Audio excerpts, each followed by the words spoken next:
I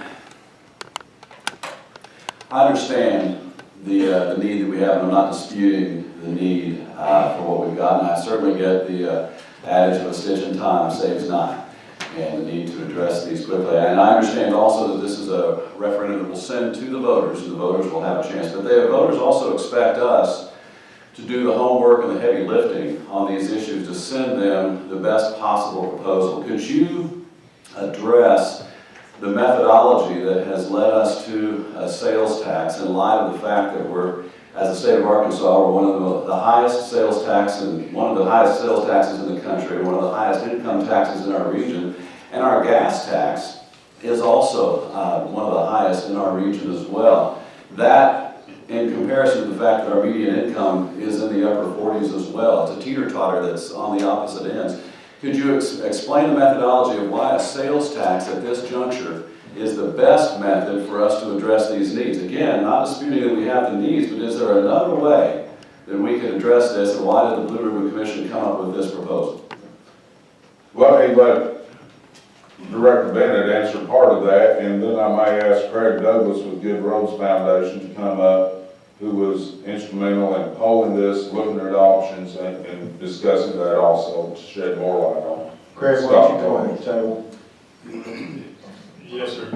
Thank you. And I'll address some of the issues concerning the gas tax and the use of the sales tax instead. The gas tax, when it's a flat cent per gallon tax, it's a consumption-based tax. Consumption over time has been flat to decreasing. Now, it has raised a little bit over the last couple of years when gas prices really went down, but overall, our revenue is flat to decreasing because it's a consumption-based tax, and it's a national goal to reduce our consumption. So that's a losing proposition. At the same time, costs go up. So I'll give you an example about this, and then I want to talk about just the gas tax in general. If you go back to 1999, 18 years ago, a dollar that would have been used to fund overlays in 1999 is worth 54 cents today. So we can overlay about half of what we could do in 1999. So no tax increases since then. We're living on 1990s dollars trying to do a 2017 program.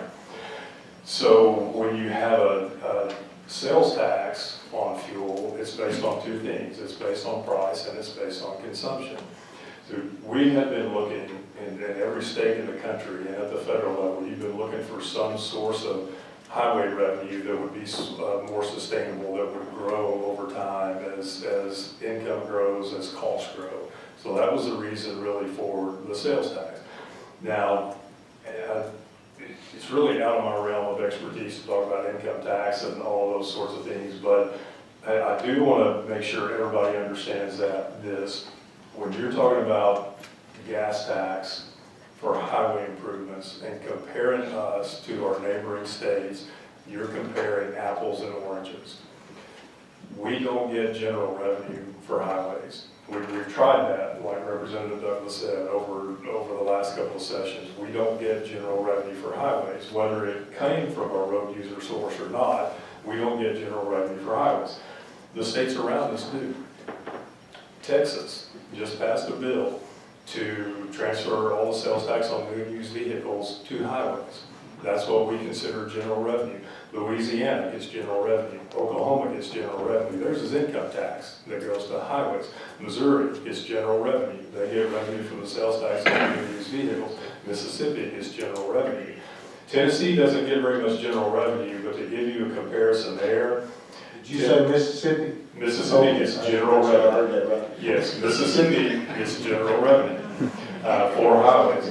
Tennessee really doesn't. They're about in the same boat as we are, but when you compare us to Tennessee, you got to realize that our highway system is 2/3 the size of Tennessee's highway system. Their consumption of fuel and their number of registered vehicles is twice what ours is in Arkansas. So they, as a result, have twice the revenue to take care of a system that's 2/3 the size of ours. We have a big system. We have the 12th largest system in the country. We have a lot to take care of. So that's the reason for this. And you know, we went through an effort about a year ago, and actually much to the unhappiness of some of my counterparts in the other states, where we figured their fuel tax rate as an equivalent fuel tax rate. So if you took all of the general revenue that they get for highways and said it would have to be collected as a fuel tax, what would their equivalent tax rate be? And they were all up in the 30s and 40 cent per gallon range, and ours is not. So when you talk about tax rates for neighboring states for highways, you have to keep it in perspective. So